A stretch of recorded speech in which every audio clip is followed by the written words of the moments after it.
Selamat pagi jemaat sekalian. Puji syukur kepada Tuhan, kita sehat semua di sini, amin.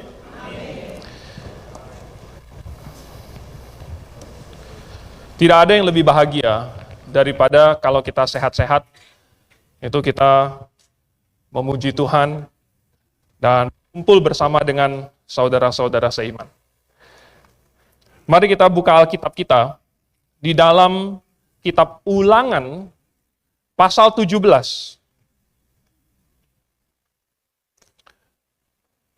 Ulangan pasal 17.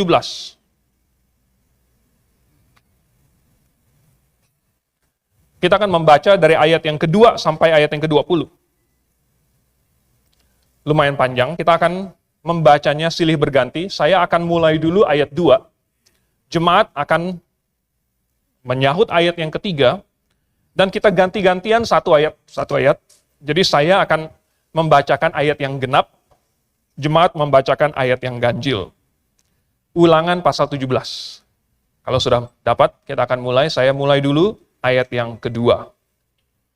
Apabila di tengah-tengahmu, di salah satu tempatmu yang diberikan kepadamu oleh Tuhan Allahmu, ada terdapat seorang laki-laki atau perempuan yang melakukan apa yang jahat di mata Tuhan Allahmu, dengan melangkahi perjanjiannya,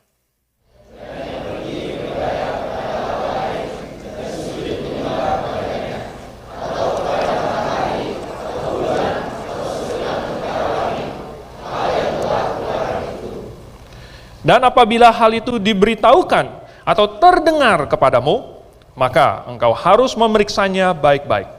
Jikalau ternyata benar dan sudah pasti bahwa kekejian itu dilakukan di antara orang Israel,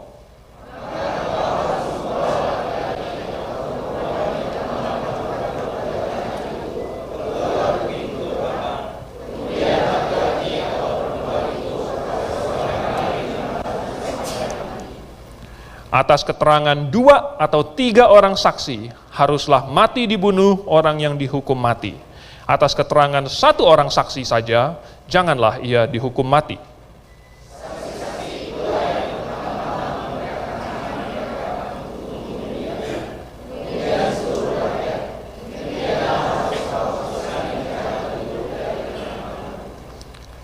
Apabila sesuatu perkara terlalu sukar bagimu untuk diputuskan, misalnya bunuh-membunuh, tuntut-menuntut, atau luka-melukai, perkara pendakwaan di tempatmu, di dalam tempatmu, maka haruslah engkau pergi menghadap ke tempat yang akan dipilih Tuhan Allahmu.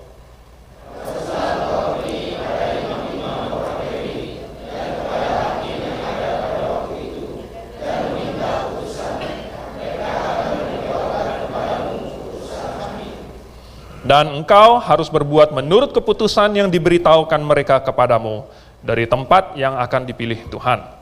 Engkau harus melakukan dengan setia segala yang ditunjukkan mereka kepadamu.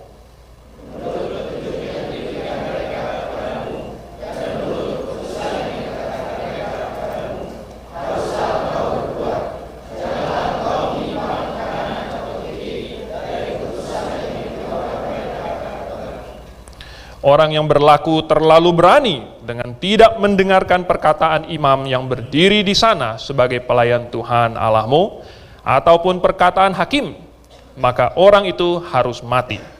Demikianlah harus kau hapuskan yang jahat itu dari antara orang Israel.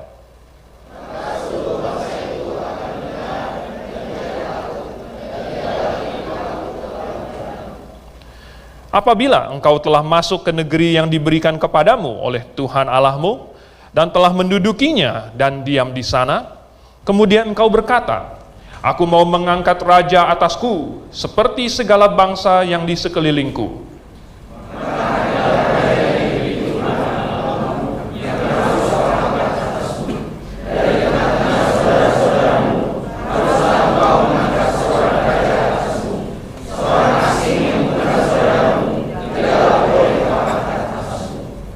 Hanya, janganlah ia memelihara banyak kuda, dan janganlah ia mengembalikan bangsa ini ke Mesir untuk mendapat banyak kuda. Sebab Tuhan telah berfirman kepadamu, janganlah sekali-kali kamu kembali melalui jalan ini lagi.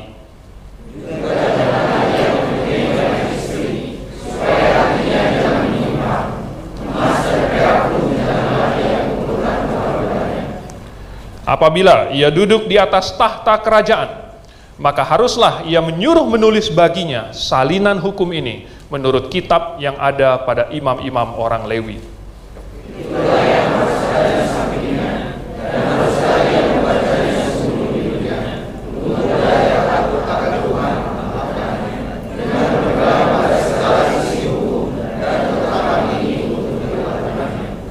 Supaya jangan ia tinggi hati terhadap saudara-saudaranya, supaya jangan ia menyimpang dari perintah itu ke kanan atau ke kiri, agar lama ia memerintah, ia dan anak-anaknya di tengah-tengah orang Israel. Mari kita berdoa. Bapa di surga, terima kasih untuk firman Tuhan yang terpelihara bagi kami ribuan tahun, begitu sempurnanya, dan tidak ada cacat celah ataupun salah, sehingga kami bisa berdiri teguh di atas kebenaran, tanpa ragu sedikit pun, bahwa inilah kebenaran yang Engkau inginkan bagi kami. Nah, biarlah sambil kami mempelajarinya, Roh Kudus bekerja di dalam hati kami agar kami memahaminya dan memperoleh kekuatan untuk melakukan kehendak-Mu. Dalam nama Tuhan Yesus kami berdoa. Amin. Jemaat sekalian, tahukah Anda bahwa dari zaman perjanjian lama pun sudah diberitakan Injil? Jangan salah paham bahwa Injil itu baru dimulai sejak Yohanes Pembaptis atau di Perjanjian Baru. Di Perjanjian Lama pun sudah ada kabar baik itu. Di dalam hukum Taurat pun yang ditulis oleh Musa ini sudah ada Injil. Setiap nabi-nabi mereka menuliskan di dalamnya ada Injil. Ya, semua. Jadi apa yang diberitakan kembali oleh Yohanes Pembaptis, oleh Tuhan Yesus, oleh murid-murid, itu sebenarnya adalah Injil yang sama dengan yang di Perjanjian Lama, tetapi yang kemudian dijelaskan dengan terang dan gamblang. Dulu di Perjanjian Lama, Injil itu dijelaskan dengan banyak ilustrasi simbolik, dengan menggunakan ibadah yang sistemnya ritual, jasmaniah, dan simbolik. Tetapi sebenarnya intinya adalah Injil yang sama. Sehingga kalau orang mau diselamatkan, di Perjanjian Baru jelas harus percaya kepada Injil. Tetapi di Perjanjian Lama juga harus percaya kepada Injil. Jadi, kalau baik di Perjanjian Lama maupun Perjanjian Baru harus percaya kepada Injil, maka harusnya Injil di Perjanjian Lama dan di Perjanjian Baru sama. Dan yang kita baca di sini, sebenarnya, saya pilih Ulangan ini bukan karena Ulangan ini maksudnya kita lagi mau ulangan begitu, ya, bukan. Tetapi ini penuh dengan pengajaran-pengajaran yang mengandung prinsip-prinsip. Nah, Tuhan Yesus pernah bilang di dalam Matius pasal 13, setiap ahli Taurat yang memperhatikan pengajaran Tuhan Yesus, itu seperti orang yang mengeluarkan barang yang lama dan barang yang baru dari perbendaharaannya. Mengeluarkan barang lama dan barang baru. Maksudnya barang lama, barang baru ini apa? Barang lama itu adalah yang di Perjanjian Lama, yang sudah dia pelajari, bahkan mungkin sudah dia hafal. Sudah dia buka bolak-balik itu sampai gulungan kitabnya mungkin pinggir-pinggirnya udah buluk. Dan dia sudah mengenal hukum Taurat itu. Tetapi masih samar-samar. Ketika Tuhan Yesus datang dan menjelaskannya, dan di Matius pasal 13 itu, Tuhan ada kasih macam-macam perumpamaan, rahasia kerajaan sorga. Dan ketika ahli Taurat ini mendengar perihal rahasia kerajaan sorga ini, maka dia seperti mengeluarkan, yang lama, perbendaharaan yang lama ini, ternyata maksud Tuhan Yesus, maksud itu ditulis adalah begini. Sesuai dengan apa yang Tuhan Yesus jelaskan, ternyata sama dengan apa yang di Perjanjian Lama tuliskan. Jadi dengan mempelajari Perjanjian Lama, sebenarnya kita mempelajari Perjanjian Baru juga dan seluruh Alkitab. Apa yang kita barusan baca di pasal 17 ini? Ya, ada 3 situasi yang digambarkan di sini, yaitu satu masyarakat tanpa adanya hakim. Lalu yang kedua, itu adalah masyarakat di mana ada imam dan ada hakimnya. Lalu situasi yang ketiga, ketika ada raja. Dan ketiga-tiganya di sini ada satu benang merah yang menghubungkan semuanya. Ada satu prinsip yang menyatukan semuanya. Tetapi sebelum sampai kepada prinsip itu, kita lihat masing-masing bagiannya satu persatu. Oke? Apa yang kita baca di dalam Perjanjian Lama?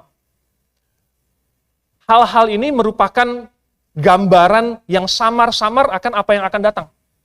Jadi, apa yang Tuhan kasih di dalam Perjanjian Lama itu merupakan gambaran yang samar-samar. Prinsipnya harus sama, tetapi menggambarkan sesuatu yang di masa depan. Oke? Jadi kita mau lihat prinsipnya. Yang bagian pertama, dari ayat 2 sampai ayat yang ke-7, ini ada, topiknya adalah tentang penyembahan berhala. Dan kalau Anda tadi memperhatikan, kita baca bagaimana Tuhan sangat membenci penyembahan berhala. Kenapa Tuhan sangat membenci penyembahan berhala dan hukumannya begitu berat kalau kita baca. Ya. Jadi rupanya ini ada satu prinsip yang mau Tuhan ajarkan. Mungkin saya ilustrasikan demikian. Kalau suatu negara memiliki batasan, mungkin dia sedang berperang melawan bangsa lain.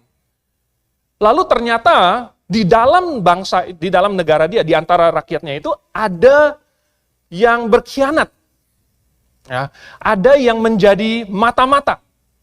Ada yang membocorkan rahasia. Nah, kira-kira kalau ketangkap, mata-mata atau pengkhianat ini dihukum apa? Kalau di Korea Utara, tembak mati. Ya. Kalau di Rusia, dan baru-baru ini kita dapat berbagai laporan, katanya ada pasukan yang kalah, yang mundur gitu, terus diancam sama komandan di belakangnya, yang mundur itu saya tembak sendiri. Ditembak mati juga. Faktanya, semua negara di bumi ini, kalau berhasil menangkap mata-mata musuh, ya, kalau ketemu pengkhianat, itu pasti akan dituntut dengan hukuman paling berat, hukuman mati. Semua pasti begitu. Kenapa? Karena ini merugikan satu bangsa. Bisa-bisa, karena rahasia negara dibocorkan, kalah. Mati banyak, rugi, dan lain sebagainya. Oleh sebab itu, yang menjadi pengkhianat, ini harus dihukum mati. Kalau misalnya Israel di sini, ternyata di antara mereka ada yang bukan beribadah kepada Tuhan, malah beribadah kepada dewa lain, kalau ketangkap saudara, maka itulah prinsipnya. Hukumannya adalah mati. Atau misalnya ilustrasi lain. Katakanlah di dalam dunia bisnis, ada suatu perusahaan. Lalu ternyata di dalamnya ada yang membocorkan rahasia perusahaan. Ternyata dia bekerja untuk saingannya. Anda pernah menemukan kasus seperti ini? Kalau dia malah merugikan perusahaan dia sendiri, malah menguntungkan saingannya, kalau dia ketahuan diapain? Paling minimal dipecat kan? Masih mending kalau nggak dituntut lalu kemudian dimasukkan ke penjara dan lain sebagainya. Maka kalau misalnya ada yang ngaku-ngakunya orang Israel, tetapi malah menyembah bukan Yehova, jelas hukumannya apa. Atau misalnya, ilustrasi lain lagi di dalam suatu keluarga. Kalau di antara dua pasangan ini, salah satunya tidak setia. Jikalau salah satunya tidak setia, kira-kira bagaimana perasaan pasangannya? Pasti hancur, pasti luar biasa sedihnya. Dan Tuhan dengan orang Israel, itu adalah seperti itu. Israel adalah bagaikan gadis yang tadinya telanjang, tadinya kotor, tadinya tidak ada apa-apanya, Tuhan angkat, lalu Tuhan jadikan miliknya sendiri, tetapi kemudian malah berselingkuh, malah main dengan laki-laki lain. Bagaimana perasaan Tuhan? Tidak heran mengapa Tuhan sangat membenci dosa penyembahan berhala. Tetapi berikutnya kita tanya, kenapa hukumannya begitu berat? Ya karena tidak ada hukuman yang lebih berat lagi daripada hukuman mati. Karena pelanggaran yang semakin berat harus menerima hukuman yang setimpal, berarti hukuman yang makin berat itu apa? Nggak ada. Selain hukuman mati, tidak ada hukuman yang lebih berat lagi. Nah, kenapa Allah menuntut dirinya harus disembah? Ini mungkin sebagian masih bertanya-tanya, apakah Tuhan itu haus kekuasaan? Apakah Tuhan itu egois, megalomania, sehingga dia merasa dia harus dipuji, dia harus disembah? Bukan, saudara. Arti dari kata Allah itu adalah yang disembah atau yang layak disembah. Apakah Allah layak disembah? Jelas. Kenapa? Karena Dia adalah pencipta. Coba pikirkan, Allah menciptakan dunia ini dan semua yang di dalamnya begitu indah dan begitu bagus. Ketika Tuhan menciptakan dunia ini dan pada hari yang ke-6 Dia selesai, Tuhan melihat semuanya itu sangat baik. Lalu Tuhan menaruh manusia di dalamnya untuk menikmati semuanya. Seluruh ciptaan, Tuhan bikin, Tuhan atur, Tuhan perindah, Tuhan berikan semua hal yang baik-baik supaya manusia menikmati. Lihat, betapa Tuhan mengasihi manusia. Bukankah Tuhan yang telah menciptakan segalanya dari tidak ada jadi ada? Dari yang tidak teratur menjadi indah. Bukankah itu layak dipuji?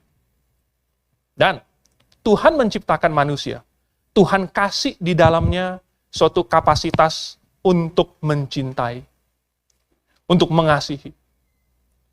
Karena Tuhan sendiri adalah kasih, dan Dia menciptakan manusia dalam gambar dan wujudnya sendiri, yang bisa mengasihi juga. Supaya Tuhan menciptakan suatu makhluk yang Tuhan kasihi dan bisa mengasihi Tuhan kembali. Oleh sebab itu maka Tuhan mengasihi manusia dengan harapan supaya manusia mengasihi mengasihi Dia. Kalau manusia tidak mengasihi Tuhan, Tuhan pasti kecewa sekali. Karena Tuhan pasti mengasihi, tetap mengasihi. Nah, jadi Tuhan sudah memberikan semuanya itu. Tuhan ingin supaya kita menyembah Dia. Itu juga ditanamkan di dalam hati nurani manusia. Sehingga manusia selalu memiliki suatu rasa ingin mencari sesuatu yang lebih tinggi. Mencari yang ilahi untuk disembah. Tetapi kemudian, jikalau manusia itu mengambil batu, kemudian dipahat-pahat, dikasih cat sedikit, mata, hidung, mulut, telinga, lalu kemudian disembah dan berkata, inilah Tuhan pencipta saya, ini suatu penghinaan besar. Kalau dia menunjuk kepada matahari, bulan, bintang, lalu berkata itulah sang pencipta, padahal itu tidak lain dari ciptaan doang. Dan bahkan bukan ciptaan yang seindah manusia. Semua barang-barang yang lain itu tidak ada yang seindah manusia. Namun itu diangkat oleh manusia dan kemudian disebut, ini Allah. Betapa kecewanya Tuhan. Oleh sebab itu adalah suatu kebodohan yang luar biasa. Karena mereka menolak pencipta yang asli, lalu mengangkat suatu ciptaan untuk menjadi Allah bagi mereka sendiri. Ini, ketika manusia menolak, maka Tuhan pasti murka. Nah, Tuhan murka bukan karena Dia itu sembarangan. Tuhan murka karena kejahatan manusia. Itu tidak sesuai dengan sifatnya. Saudara, seringkali orang berpikir, kenapa Tuhan nggak bisa tutup mata saja? Kalau Tuhan itu kasih, kenapa Dia tidak langsung mengampuni saja? Kenapa Dia harus mengancam? Kalau kamu tidak percaya kepada Yesus, kamu akan masuk neraka. Kenapa pakai ancaman? Kalau memang mengasihi manusia, kenapa mengancam manusia? Saudara, Tuhan tidak mengancam untuk memaksa kita, sedikit pun tidak. Tetapi ancaman tersebut bukanlah ancaman untuk memaksa kita, ancaman tersebut adalah konsekuensi dari kejahatan kita. Itu yang mengancam kita, konsekuensinya. Konsekuensi dari dosa adalah terpisah dari Allah. Dan ketika seseorang terpisah dari Allah, dia akan terpisah dari kehidupan. Maka dia mati. Saudara, ini Injil yang diterapkan, yang diberitakan di dalam Perjanjian Lama. Banyak sekali, mulai dari mempersembahkan domba, mempersembahkan lembu, merpati, persembahan korban dan lain sebagainya. Semuanya itu, kenapa harus ada yang mati? Karena kematian itu adalah konsekuensi dari dosa. Ini yang diajarkan di sini. Lalu, kenapa pada waktu itu? Kita tanya lagi. Yang menyembah Yehova harus dihukum mati. Kalau hari ini yang tidak menyembah Tuhan, tidak ada yang dihukum mati. Kenapa zaman dulu orang tidak menyembah Yehova? Mungkin dia menyembah yang lain, ya Asyitoret kah, Baal kah, dan lain sebagainya. Kenapa mereka harus dihukum mati? Jawaban singkatnya adalah karena mereka pada waktu itu berada di dalam sakral society. Apa itu sakral society? Jadi, Tuhan mengangkat Israel menjadi suatu bangsa. Dan dibentuk. Tuhan memberkati sehingga mereka beranak banyak, dan kemudian berkembang biak, dan akhirnya menjadi suatu bangsa yang besar. Suatu bangsa yang Tuhan pelihara dan Tuhan berkati. Karena Tuhan mau menjadikan ini suatu alat untuk menjadi pemberita Injil. Israel pada waktu itu Tuhan jadikan tiang penopang dan dasar kebenaran. Sehingga barang siapa yang mau mencari Tuhan, mereka bisa melihat kepada Israel dan menemukan, oh, disitulah Tuhan. Barang siapa yang mau tahu tentang hukum yang benar, hukum yang sesuai dengan kebenaran, moralitas yang paling tinggi, mereka melihat kepada bangsa Israel dan menemukannya. Kalau mereka mau tahu tentang janji Mesias yang akan datang, mereka lihat kepada Israel dan menemukannya. Kalau mereka mau tahu bagaimana caranya hidup sesuai dengan kehendak Tuhan, mereka melihat kepada Israel dan melihatnya, menemukannya. Itu yang Tuhan inginkan. Jadi, Tuhan menganyam peraturan-peraturan rohani ke dalam peraturan-peraturan sipil. Tuhan membangun suatu bangsa, harus ada undang-undangnya. Undang-undang ini, kalau kita hari ini, ya undang-undang sipil. Tetapi pada waktu itu, di dalam sistem sakral society, hukum yang rohani ini akan dianyam sehingga menjadi satu dengan hukum sipilnya. Jadi undang-undang yang mengatur kehidupan bermasyarakat itu akan sama teranyam dengan hukum yang mengatur hubungan manusia dengan Tuhan. Jadi, barang siapa yang melanggar hukum rohani, sama dengan dia melanggar hukum sipil. Jadi barang siapa yang melanggar hukum rohani, maka hukumannya juga adalah hukuman sipil atau hukuman jasmani. Beda dengan hari ini, kita tidak lagi menggunakan sakral society, dan hukum dunia ini tidak ada hubungannya dengan hukum rohani. Jadi kalau kita melanggar hukum rohani, hukumannya tidak perlu hukuman sipil. Pemerintah tidak perlu mengurus hukuman-hukuman rohani. Tuhan yang akan langsung mengurus secara rohani. Itu bedanya. Jadi, ketika Israel menyembah berhala, ini pelanggaran yang sangat berat. Menyembah berhala saja sudah berat, apalagi ditambah karena Tuhan menggunakan Israel menjadi tiang penopang dan dasar kebenaran. Berarti kalau mereka menyimpang, bangsa-bangsa lain bagaimana? Bangsa-bangsa lain yang harusnya melihat ke Israel, malah melihat kesesatan. Malah melihat yang salah, maka akhirnya bangsa-bangsa lain lebih tersesat lagi. Bangsa Israel yang sudah dikasih begitu banyak pewahyuan, yang sudah mengenal Tuhan, itu saja menyimpang, apalagi bangsa-bangsa yang lain. Oleh sebab itu Tuhan marah sekali. Dan bahkan dari awal, dari akarnya saja, Tuhan sudah memperingatkan, barang siapa yang menyembah dewa, dewi, atau sesembahan lain, itu harus dimusnahkan dari bangsa Israel. Karena Tuhan tidak mau ada satupun elemen di dalamnya yang subversif. Tuhan tidak mau ada elemen di dalamnya yang bisa mengajak, ayo ikut saya. Kemana? Ke altar, ke kuil Baal. Ayo ikut saya, ngapain? Menyembah Asyitoret dan lain sebagainya. Tuhan tidak mau. Oleh sebab itu, maka di dalam skenario yang pertama ini, bagian yang pertama ini, penyembahan berhala, suatu dosa yang sangat dibenci oleh Tuhan. Hukumannya adalah mati. Tentu, harus atas keterangan 2 atau 3 orang saksi. Lalu kemudian bagian yang kedua. Bagian yang kedua ini mulai dari ayat yang ke-8 sampai ayat yang ke-13. Ini sekarang ada imam dan hakim. Ya. Ada imam dan hakim. Lalu, ada suatu hal yang langsung menonjol di sini, yaitu kalau keputusan hakim sudah diberikan, atau imam, maka itu harus dilakukan. Ya. Sekali sudah ada keputusannya, itu harus. Makanya di ayat yang ke-12, orang yang berlaku terlalu berani dengan tidak mendengarkan perkataan imam yang berdiri di sana sebagai pelayan Tuhan Allahmu, ataupun perkataan hakim, maka orang itu harus mati. Wow. Kenapa begitu keras? Kenapa begitu keras? Karena implikasi dari peraturan ini adalah para hakim dan imam itu membuat keputusan berdasarkan pimpinan Tuhan. Hakim dan imam dipimpin oleh Tuhan menghasilkan keputusan, maka keputusan itu sama dengan keputusan Tuhan. Oleh sebab itu, barang siapa yang terlalu berani dan tidak melakukan keputusan Tuhan, dia juga melanggar dengan berat. Hukumannya juga adalah mati. Nah, jadi imam dipimpin oleh Tuhan bagaimana?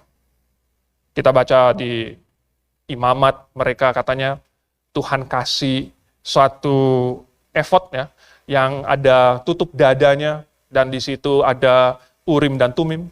Sehingga kalau berdoa dan bertanya kepada Tuhan mencabut, kalau urim berarti jawabannya ya, kalau dicabutnya tumim berarti jawabannya tidak. Lalu imam bisa berdoa kepada Tuhan dan Tuhan bisa berbicara. Dan kadang-kadang kita baca juga ada hakim-hakim yang berdoa dan Tuhan menjawab dan Tuhan berbicara kepada para hakim itu. Jadi mereka dipimpin oleh Tuhan dan mereka menjalankan keputusan Tuhan. Di dalam Bilangan pasal yang ke-5, ini ada satu peraturan yang unik sekali, yang saya tidak temukan di dalam kebudayaan manapun lagi di muka bumi. Yaitu ketika ada suami yang cemburu kepada istrinya. Ya. Lalu mencurigai, jangan-jangan ini ada perselingkuhan. Sedangkan istrinya bilang tidak. Ya, tidak. Nah ini, kalau tidak ada saksi, maka katanya mereka harus pergi kepada imam. Lalu kemudian mereka bersumpah di situ di hadapan Tuhan. Lalu imam di situ harus membuat suatu ritual, ya, kasih minum dia air pahit dan lain sebagainya, dan ada kutuk bahwa kamu mengaku tidak berbuat salah, maka kamu minum air pahit ini yang mengandung kutukan ini, dan kalau kamu benar-benar di hadapan Tuhan tidak ada salah, maka air ini tidak akan ada efek. Tetapi jikalau kamu berbohong, ya, dengan sumpah pula, kepada imam pula, maka nanti air pahit ini akan masuk kemudian menggembungkan perutmu dan mengempiskan pahamu. Kalau sebagai dokter, saya membayangkan ini jangan-jangan kwashiorkor, ya, kekurangan protein. Kalau Anda lihat di Afrika gitu, ada banyak anak-anak yang pahanya kecil-kecil, tapi perutnya kembung-kembung gitu ya. Ini jangan-jangan kekurangan protein. Nggak tahu dah apa yang Tuhan akan kutuk dengan air pahit itu. Yang jelas, ini adalah suatu metode yang tidak bisa direplikasi oleh bangsa manapun di muka bumi. Karena ini cuma Tuhan yang bisa. Dalam kasus-kasus yang sangat sulit di mana manusia tidak bisa tahu, mereka datang kepada Tuhan. Memang imam juga tidak tahu, tetapi imam merepresentasikan Tuhan. Dan bahkan Tuhan belum tentu kasih tahu si imam loh. Ya, Tuhan belum tentu kasih tahu si imam apa yang sebenarnya terjadi, kasusnya bagaimana. Pokoknya kamu minum air ini, nanti Tuhan yang akan urus. Berarti implikasi selanjutnya adalah Tuhan hadir di tengah-tengah masyarakat Israel ini. Ada Tuhan. Kalau misalnya tidak ada saksi, kamu sampai harus pergi ke hakim, ke imam, meminta petunjuk Tuhan. Masih ada Tuhan yang matanya ada di segala tempat dan melihat semua yang tersembunyi. Tidak ada yang bisa luput dari Tuhan. Dan Tuhan yang adil akan memberikan keputusan yang paling adil. Sehingga katanya, supaya mereka menjadi takut. Sama seperti yang di Ulangan pasal 17 ini. Ya, maka mereka akan menjadi takut dan tidak lagi berlaku terlalu berani. Rupanya Tuhan ada. Tuhan tahu segalanya. Tidak ada yang tersembunyi. Nah, tentu saja para hakim dan imam ini, mereka tidak hanya menunggu penyingkapan supranatural, Setiap kali ada kasus yang sulit, ya kan? Katanya bunuh-membunuh, kemudian apalagi luka-melukai, tuntut-menuntut. Gampang sekali dong kalau begitu tinggal call a friend aja. Ya, call a friend-nya Tuhan gitu kan. Call Tuhan, Tuhan ini gimana kasus ini, apa yang harus dilakukan? Tidak. Kalau menurut ulangan pasal 19, jadi beberapa pasal sesudah ini. Di pasal 19, ayat 15 sampai 21, saya bacakan secara singkat. Katanya satu orang saksi saja tidak dapat menggugat seseorang mengenai perkara kesalahan apapun atau dosa apapun. Ya, baru atas keterangan 2 atau 3 orang saksi, perkara itu tidak disangsikan. Apabila seseorang saksi jahat menggugat seorang untuk menuduh dia mengenai suatu pelanggaran, maka kedua orang yang mempunyai perkara itu haruslah berdiri di hadapan Tuhan, di hadapan imam-imam dan hakim-hakim yang ada pada waktu itu. Maka hakim-hakim itu harus memeriksa baik-baik. Dan apabila ternyata bahwa saksi itu seorang saksi dusta, dan bahwa ia telah memberi tuduhan dusta terhadap saudaranya, maka kamu harus memperlakukannya sebagaimana ia bermaksud memperlakukan saudaranya. Demikianlah harus kau hapuskan yang jahat itu dari tengah-tengahmu. Maka orang-orang lain akan mendengar dan menjadi takut, sehingga mereka tidak akan melakukan lagi perbuatan jahat seperti itu di tengah-tengahmu. Jadi sebagai hakim dan imam, mereka harus memeriksa baik-baik. Memeriksa baik-baik. Di dalam imamat lagi, ya, Tuhan suruh para imam memeriksa kalau ada penyakit kulit.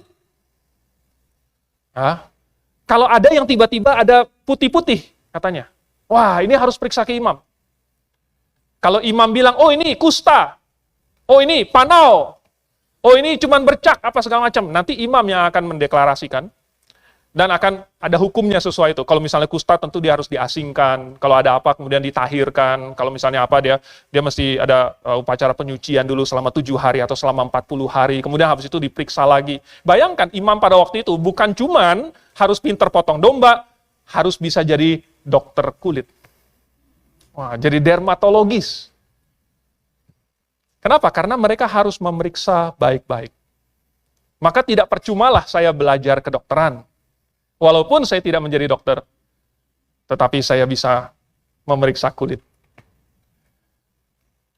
Yang Tuhan berikan kepada hakim dan imam ini adalah suatu tanggung jawab, bahwa jikalau mereka diangkat ke suatu posisi, di mana mereka harus menghakimi, maka mereka harus menggunakan akal sehat yang Tuhan berikan, dan menggunakan prinsip-prinsip yang Tuhan berikan, lalu memeriksa dengan seksama, untuk mencari kebenaran. Salomo ketika ditanya oleh Tuhan, apa yang kamu mau minta? Apa yang diminta oleh Salomo? Bukan kekayaan, bukan umur panjang, juga bukan nyawa musuh-musuhnya, tetapi dia meminta hikmat. Katanya untuk bisa menghakimi bangsa yang besar ini. Dia minta hikmat supaya bisa membedakan perkara yang benar dengan perkara yang salah. Supaya dia bisa menelaah ke dalam hati manusia. Supaya dia bisa menyelidiki rahasia-rahasia yang seharusnya tersembunyi dan adalah milik Tuhan. Tetapi dengan hikmat yang Tuhan berikan, Salomo diberikan kunci untuk memeriksa hal-hal yang tersembunyi. Itulah hikmat. Dan ketika ada kasus-kasus sulit, yang sangat sulit, tidak ada saksi. Ketika 2 ibu-ibu datang kepada dia lalu bilang, ini anakku. Yang lain juga bilang, ini anakku. Siapa yang benar? Mana ibu yang sesungguhnya? Kalau anaknya sudah besar, bisa dilihat mana yang mukanya lebih mirip, saudara. Tapi kalau masih baby, belum bisa dipastikan. Tetapi Salomo dengan hikmat yang Tuhan berikan, dia bisa menelaah sampai ke dalam hati manusia. Dan dia dengan tepat pada saat itu menentukan apa yang kuncinya menjadi kunci, yaitu hati seorang ibu. Hati seorang ibu yang asli, dia akan mengasihi dan rela berkorban demi anaknya. Dan itu yang kemudian memasyurkan dia, sehingga semua Israel tahu bahwa Tuhan menyertai Salomo. Ketika Tuhan mengangkat hakim, mengangkat imam, dan Tuhan berikan tanggung jawab itu, Orang-orang yang sudah mengerti kebenaran, orang-orang yang Tuhan ajar, maka mereka memiliki tanggung jawab untuk memakai kebenaran itu. Hari ini orang bilang jangan menghakimi. Jangan menghakimi. Nanti kamu dihakimi. Nah, karena saya nggak mau dihakimi, ya, karena saya nggak mau menghakimi, kamu jangan menghakimi saya. Pernah dengar yang seperti itu, saudara? Tetapi, kenapa justru di Perjanjian Lama ada penghakiman seperti ini? Dan harus memeriksa baik-baik. Ini berlaku untuk segala sesuatu, saudara. Termasuk untuk kebenaran. Kalau seseorang mau menilai tentang gereja, maka dia harus menilai baik-baik. Dia harus memeriksa baik-baik. Berdasarkan apa yang dia tahu, apa yang dia dengar, berdasarkan kebenaran, gereja mana yang harus dia pilih. Kalau di dalam suatu situasi bagian yang kedua ini, ada hakim dan ada nabi, imam. Dan Tuhan memimpin mereka, maka itu seperti memiliki firman Tuhan. Hari ini memang, kita nggak ada lagi hakim Perjanjian Lama. Kita tidak punya lagi imam Perjanjian Lama, tetapi kita punya yang lebih baik, yaitu firman Tuhan. Dan di dalam situasi seperti yang bagian kedua ini, di mana kita punya hakim dan imam, maka keputusannya adalah keputusan Tuhan. Maka kalau kita membaca Alkitab, kata-kata di dalam Alkitab ini adalah kata-kata Tuhan. Lalu kita lihat sekarang yang ketiga. Yang ketiga itu mulai dari ayat yang ke-14 sampai ayat yang ke-20. Ini situasi di mana mereka mengangkat seorang raja. Hal yang diperhatikan di sini adalah si raja harus berfokus kepada Tuhan. Raja yang diangkat ini haruslah Tuhan yang pilih. Plus, raja ini haruslah memenuhi syarat-syarat. Lalu kemudian, apa yang harus dilakukan oleh raja ini? Atau apa yang tidak boleh dilakukan oleh raja ini? Ya. Jadi, Tuhan mau supaya raja ini berfokus kepada dia, dekat dengan Tuhan. Lalu kemudian memimpin umatnya itu dekat kepada Tuhan. Kalau rajanya saja jauh dari Tuhan, maka bagaimana dia bisa memimpin Israel dekat kepada Tuhan? Oleh sebab itu, ini yang dituliskan tentang raja. Ini dituliskan bahkan sebelum ada Raja Saul, sebelum ada Samuel. Kalau kalian ingat, waktu Samuel sudah tua, lalu kemudian anak-anaknya itu tidak hidup sesuai dengan dia. Lalu kemudian orang Israel mulai mengeluh dan mereka bilang, kami mau mengangkat seorang raja. Supaya kami sama dengan ini bangsa-bangsa lain. Persis seperti yang dituliskan di Ulangan pasal 17. Persis sama. Ternyata Tuhan sudah melihat ratusan tahun ke depan dan inilah yang akan dikatakan oleh Israel. Ya. Lalu Tuhan tulis dulu. Dan kemudian Tuhan sediakan dulu peraturannya. Sebelum terjadi, sebelum ada kebutuhan itu, Tuhan sudah sediakan peraturannya. Luar biasa. Lalu, apa peraturannya? Nih ya. Katanya, jangan banyak kuda. Ya. Hanya janganlah ia memelihara banyak kuda. Kalau yang tidak tahu konteksnya, maka akan bingung, apa hubungannya dengan kuda? Kalau babi boleh nggak? Gitu kan? Kalau kuda nggak boleh. Gimana kalau keledai? Nah, konteksnya adalah, kuda pada waktu itu merupakan alat perang yang paling hebat. Ya. Pasukan berjalan kaki, sehebat-hebat apapun, kalau ditabrak sama kuda, tumbang juga. Ya kan? Jadi, kalau pasukan berkudanya hebat, artinya kuda-kudanya itu hebat. Maka negara itu akan memiliki kekuatan militer yang hebat. Jadi, banyak kuda di situ melambangkan kekuatan militer. Jadi kenapa disuruh jangan punya banyak kuda? Adalah supaya mereka tidak memegahkan diri. Inilah yang Tuhan tidak mau. Sampai bikin peraturan, jangan mensensus orang Israel. Ya, orang Israel jangan disensus. Kalau disensus, ada peraturannya, mesti satu orang bayar 1 shikal. Jadi, supaya tidak terlalu sering, lalu dibuat semacam check and balance, supaya kalau mau disensus, benar-benar suatu hal yang diperlukan. Ya. Tetapi bukan serta-merta, pengen tahu, pengen pengen bermegah, pengen bangga. Jangan. Nah, sama. Jangan banyak kuda. Supaya jangan menjadi sombong.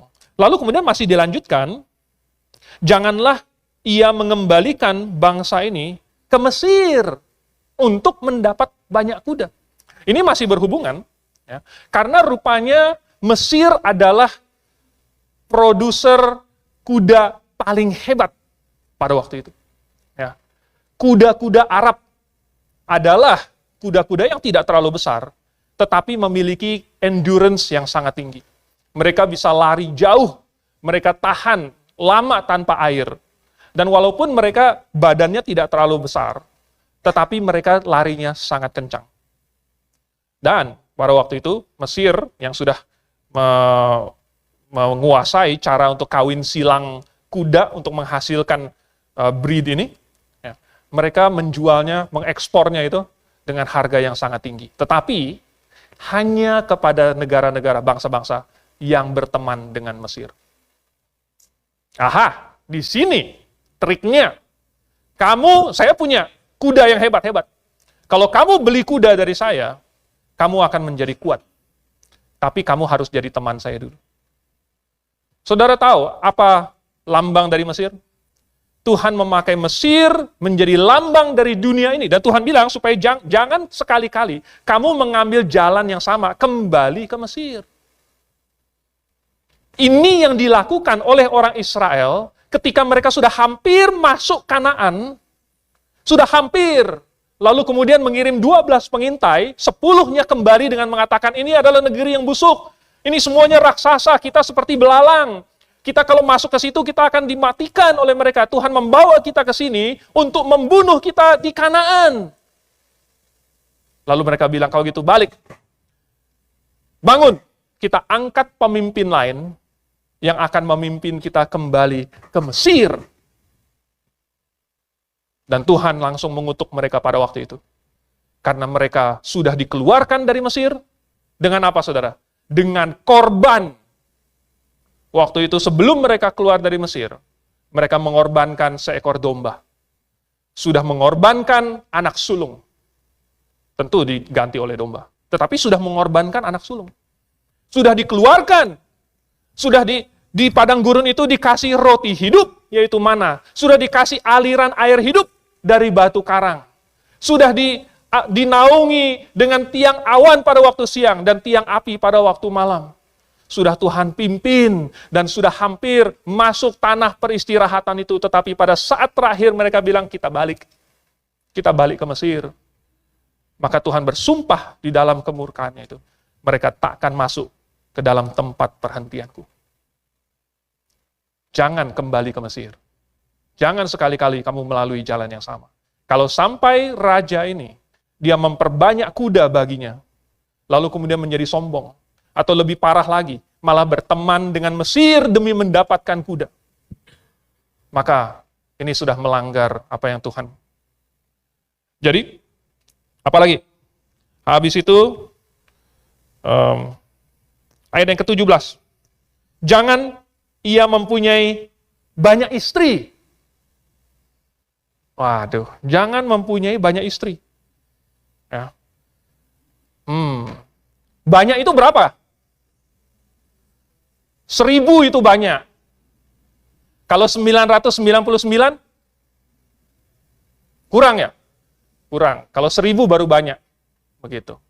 Jadi, maksudnya Tuhan jangan punya banyak istri adalah, ya, asal jangan kelebihan. Apakah begitu maksudnya, saudara? Tidak, karena di dalam bahasa Ibrani-nya, kata di sini adalah rabah. Ya, rabah itu artinya menambah. Jadi jangan ia menambah istri. Jangan menambah istri. Artinya sudah punya satu, jangan ditambah. Ya. Ada yang berkata, di mana di dalam Alkitab perintah tidak boleh poligami? Saudara, ini perintahnya. Ya. Di mana Tuhan bilang, jangan menambah istri. Terus katanya supaya apa? Supaya tidak menyimpang. Rupanya, kalau sudah tambah satu, hatinya itu akan mau tambah. Nanti kalau sudah punya 2, akan nambah 3. Ya. Bahkan sudah sampai belasan, masih mau nambah lagi. Mulai dari yang tua, yang muda, mau ditambah lagi gitu. Semuanya mau variasi semuanya. Sampai akhirnya ada yang nggak tahan, bilang, udah, jangan banyak-banyak. Nambah 1, 2, 3, udahlah. Gitu. Tetapi saudara, Salomo membuktikan bahwa ini peringatan ini benar-benar nyata. Dia menambah istri-istri, plus istri-istrinya itu adalah istri-istri asing. Dan itu kemudian membuat hatinya menyimpang dari Tuhan. Sehingga dia jatuh. Dan jatuhnya sangat berat. Salomo menyimpang dan membuat Tuhan murka. Sehingga kerajaan itu terpecah. Saudara, yang tadinya kerajaan yang Daud bangun, yang Tuhan janjikan akan kokoh selama-lamanya. Karena Salomo, dia mempunyai banyak istri dan hatinya menyimpang, harus terpecah. Jadi, Salomo menggenapi peringatan ini. Tapi apakah ini berlaku juga bagi kita? Atau jangan-jangan ini cuma berlaku buat raja saja? Ya kan? Kalau raja ya jangan banyak-banyak istri. Kalau saya, gimana? Kalau kita gimana? Apakah orang rakyat biasa, kalau gitu boleh memperbanyak istri? Seingat saya, justru rakyatlah yang menuntut supaya raja pun dikenakan hukum yang sama dengan rakyat. Ya kan? Itu yang dituntut. Kalau rakyat harus mentaati hukum, maka raja pun harus mentaati hukum yang sama. Baru namanya adil. Kalau hukum hanya tajam ke bawah tapi tumpul ke atas, itu pasti rakyat protes. Jadi katanya, hukum yang berlaku buat rakyat harus berlaku buat raja juga. Nah sekarang kalau hukum yang ini buat raja, berarti berlaku buat rakyatnya. Berlaku buat rakyat juga. Oleh sebab itu, maka jangan memperbanyak istri, jangan menambah istri. Sebenarnya adalah suatu hukum buat kita juga. Supaya hati kita tidak menyimpang. Nambah istri, maka hati kita bukan lagi memfokuskan diri kepada Tuhan. Tetapi fokus cari istri yang mana. Atau fokus supaya istri-istrinya tidak berantem. Atau fokus nanti anak mana yang dikasih warisan. Atau nanti pembagiannya bagaimana. Dan lain sebagainya. Fokusnya, saudara, hatinya pasti akan menyimpang. Tidak mungkin akan diberkati oleh Tuhan. Lalu kemudian, habis itu, jangan ia emas dan perak pun, jangan ia kumpulkan terlalu banyak. Wow. Emas dan perak pun jangan ia kumpulkan terlalu banyak. Ini mulai melihat, ini kayaknya mirip banget dengan raja tertentu. Salomo, saudara, sudah melanggar semua ini. Ya, semua ini sudah dilanggar oleh Salomo. Salomo punya kuda, punya kandang kuda. Itu begitu banyak. Dan dia datangkan dari Misraim pula. Dari Mesir. Dia punya istri sampai 1.000. Dia punya emas. Sudah membuat perak itu tidak berharga seperti batu katanya di Yerusalem. Karena emasnya saking banyaknya, perak kayak batu. Anda bayangkan betapa banyaknya, betapa kayanya Salomo pada waktu itu. Semua ini udah oke. Kalau misalnya ada orang yang terlalu berani untuk melanggar semua ini, dia sudah jadi raja, sudah diberkati dengan hikmat dan lain sebagainya, tetapi dia melanggar semua ini. Apa akhirnya? Apa akibatnya? Salomo jatuh. Kenapa Tuhan bilang emas dan perak jangan terlalu banyak? Karena Tuhan tidak mau raja-raja mengejar kekayaan itu. Tidak mau menjadikan itu tujuan hidupnya. Apa fungsi dari raja ini? Untuk menjadi hakim. Untuk menelaah rahasia-rahasia. Untuk membedakan yang mana yang baik dengan yang tidak baik. Untuk memimpin umat mendekat kepada Tuhan. Saudara, bukan untuk mengejar kekayaan dan menambah dan nambah dan nambah dan tidak pernah ada habisnya. Tuhan pasti akan memberkati. Tuhan pasti akan mencukupi. Tetapi yang terutama, tadi sudah kita baca, Diakon Timotius membacakannya. Matius pasal 6 ayat 33. Tetapi carilah dahulu kerajaan Allah dan kebenaran. Itu yang ditujukan, itu yang difokuskan. Maka hal-hal yang lain pasti Tuhan tambahkan. Lalu, kemudian, apabila ia duduk di atas tahta katanya, maka haruslah ia menyuruh menulis baginya salinan hukum. Salinan hukum. Ini dia harus membaca hukum Tuhan. Seumur hidupnya. Dia harus belajar takut akan Tuhan. Kemudian dia harus melakukan hukum yang sudah dia baca itu. Saudara, membaca dan merenungkan firman Tuhan ini merupakan syarat dari seorang raja. Membaca dan merenungkan firman Tuhan. Oh, itulah yang akan memelihara dia. Itulah yang akan memimpin dia supaya lurus dan tidak menyimpang ke kanan ataupun ke kiri. Jadi kesimpulannya apa? Kesimpulannya, Tuhan mau supaya dalam setiap situasi ini kita berfokus kepada Tuhan. Inilah prinsip yang menggabungkan ketiganya menjadi satu. Tidak ada hakim, tidak ada imam, tidak ada raja. Fokus kepada Tuhan. Ada hakim, ada imam. Fokus kepada perintah Tuhan. Ada raja. Raja pun harus berfokus kepada Tuhan. Dalam segala situasi, berfokus kepada Tuhan. Jadi, di setiap bagian, Tuhan itu adalah pusat kehidupannya. Di bagian yang pertama, jangan mau disesatkan oleh berhala. Berhala itu tidak layak disembah. Jadi bagaimana dengan hidup kita hari ini? Apakah ada hal-hal tertentu yang ternyata lebih kita utamakan dari Tuhan? Itu berhala. Adakah hal-hal yang lebih kita sayang daripada Tuhan? Itu berhala. Baru kemarin saya berkesempatan nonton sedikit, belum selesai. Ada satu film yang bagus sekali. Film orang Kristen, dibuat oleh orang Kristen.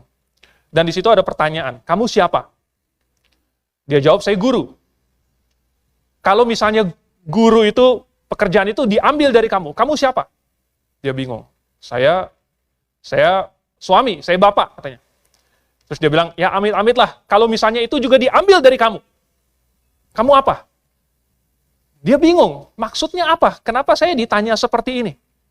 Udah jawab aja. Kalau misalnya segala sesuatu itu diambil dari kamu siapa? Kamu apa? Dia berpikir, saya orang Kristen. Apakah kamu orang Kristen? Itu penting bagi kamu. Dia jawab, penting sekali dong. Kalau itu penting sekali, kenapa kamu jawabnya, kamu apa, tapi itu ditaruh di urutan kesekian? Kamu ditanya, kamu apa? Saya guru. Kalau itu diambil, saya bapak. Saya suami. Baru kemudian orang Kristen. Kalau kamu orang Kristen itu penting buat kamu. Kenapa kamu taruh itu di urutan yang lapisan bawah? Apakah kamu benar-benar mengutamakan Tuhan di dalam hidupmu? Menurut saya ini suatu pertanyaan yang penting, dan saya juga nggak tahu, seandainya saya ditanya, kamu ini siapa? Apakah jawaban pertama saya adalah, saya orang Kristen? Saya nggak tahu juga. Mungkin tergantung dari situasi. Tetapi jikalau identitas kita sebagai anak Tuhan itu penting buat kita, maka harusnya Tuhan menjadi prioritas dalam hidup kita. Di bagian yang kedua, katanya, imam-imam itu harus, dan hakim harus sungguh-sungguh menjalankan hukum Tuhan, sambil bersandar kepada pimpinan Tuhan. Apakah kita juga melakukan yang sama? Apakah kita menggunakan firman Tuhan untuk menjadi sandaran kita? Apakah kita mengkonsultasikan firman Tuhan? Kalau imam dia mau tahu keputusan Tuhan, dia harus konsultasi dengan Tuhan. Kita ada konsultasi atau tidak? Dan di bagian yang ketiga, raja-raja itu harus memimpin sambil berfokus kepada Tuhan. Plus, dia harus punya ini di samping dia tiap waktu. Dan dia harus baca terus. Apakah kita memprogram diri kita untuk mempelajari firman Tuhan? Atau jangan-jangan kita memprogram diri kita untuk menikmati semua kenikmatan dunia. Semua, saya mau hidup, saya masih muda, saya mau menikmati ini segala macam. Itu yang kita programkan hidup kita. Tetapi kalau raja-raja di zaman dulu itu, mereka harus memprogram diri mereka. Oke, ini di samping saya harus baca, saya harus taat melakukannya. Mari kita tundukkan kepala. Kita berdoa.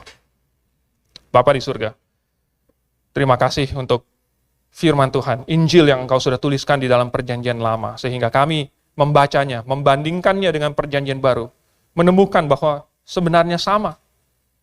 Dan puji syukur bahwa kami memiliki kesempatan untuk mendengarkan Injil itu dan menerimanya, sehingga hidup kami diperbaharui. Tuhan tolong supaya di dalam setiap kehidupan kami memfokuskan diri kami kepadamu, dan Engkau menjadi pusat kehidupan kami. Dalam nama Tuhan Yesus kami berdoa. Amin.